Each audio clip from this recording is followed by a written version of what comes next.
bentukan badannya itu karena dia menutupi perutnya yang gendut, Pak. Karena saya sudah langsing, jadi saya berani tampil kelihatan. Yang saya hormati Bapak Sali Iskandar selaku Ketua Yayasan dari Al-Ghifari, Al-Aitam, apalagi Pak? Itu baru dua ya, Al-Ghifari sama Al-Aitam. Ya, Intan Al-Kali, Agung Al-Kali, Al-Sali. Tadi saya tanya anak berapa? 5. Berarti masih kurang 1 lagi ya. Assalamualaikum warahmatullahi wabarakatuh. Selamat siang, salam sejahtera. Mudah-mudahan puasa kita masih tetap diberkahi hingga berbuka nanti ya. Yang saya hormati Pak Brigjen Agus selaku Yayasan Langlang Buana, betul ya Pak ya?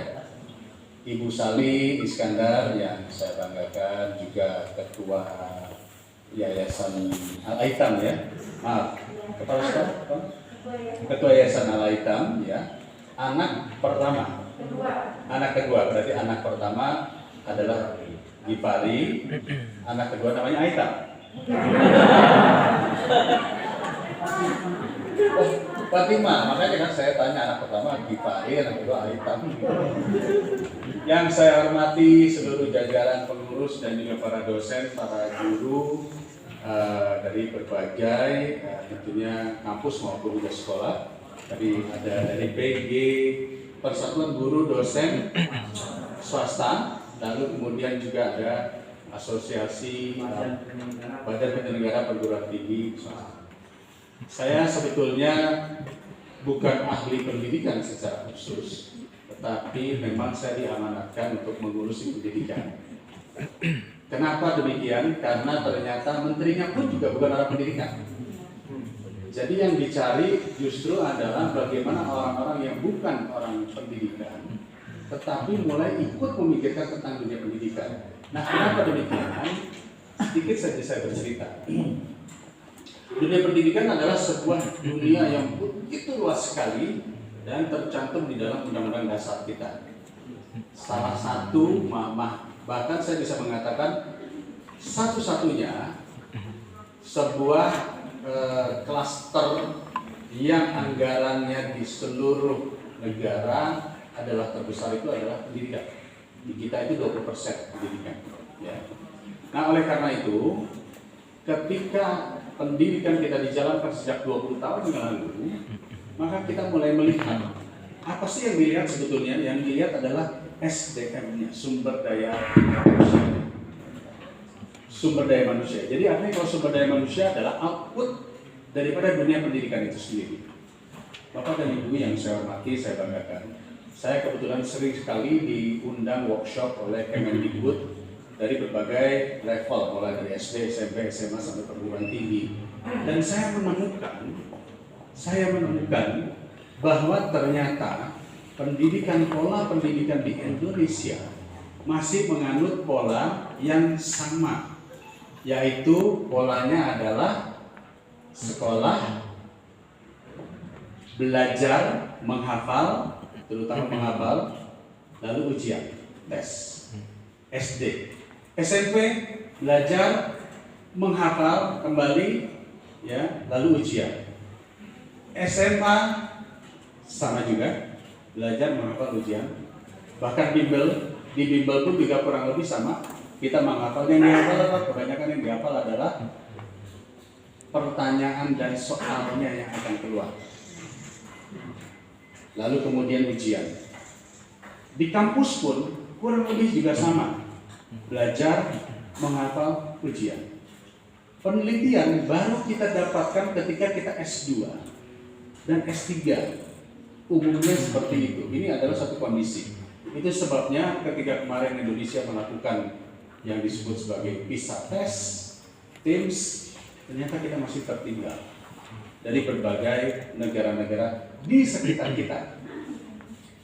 Dulu, Pak Sali, sekitar 5 tahun sebelum ini, saya adalah Ketua Komisi Ketenagakerjaan, urusannya ketenagakerjaan. Saya berhubungan dengan Menteri Tenaga Kerja, Dan saya membuat buku pada saat itu. Buku saya judulnya adalah Bersaing atau Tenggelam.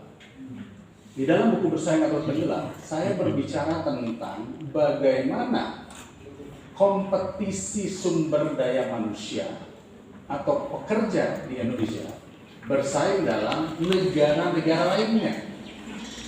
Karena kalau kita berbicara tujuan dari pendidikan, salah satunya adalah bekerja. Dan ketika bekerja, maka yang dinilai adalah angka produktivitas.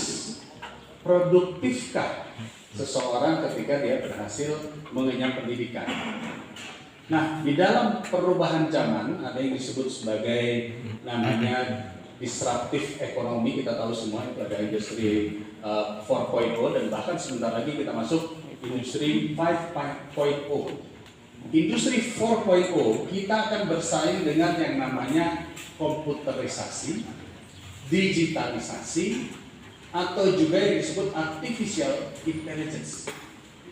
Jadi Bapak dan Ibu, saya ingat saya ketika saya masih SD, SMP, SMA, mungkin Pak Sali, Ibu Sali juga mungkin juga kita semua yang usia di atas 40. Kita kalau belajarnya dari siapa? Pertama guru, kedua orang tua, atau ketiga kakak kelas. Nanti kita lihat anak zaman sekarang. Belajarnya dari mana Bapak dan Ibu? Google. Dia mencari tahu dari Google. Bahkan ketika gurunya menerangkan salah, dia akan mengatakan salah kata Google. Betul nggak? Nah, Bapak dan Ibu yang saya hormati, saking cepatnya proses pergerakan artificial intelligence yang akhirnya tidak perlu lagi sebuah proses narasi, tidak lagi sebuah proses penjabaran, karena semuanya dijabarkan oleh artificial intelligence, membuat anak mencari segala sesuatu dengan cara instan. Sehingga seorang anak pendidik atau anak didik, peserta didik tidak lagi menghargai proses. Sampai sini sepakat nggak kira-kira Bapak Ibu? Mereka langsung pengen mencapai hasil.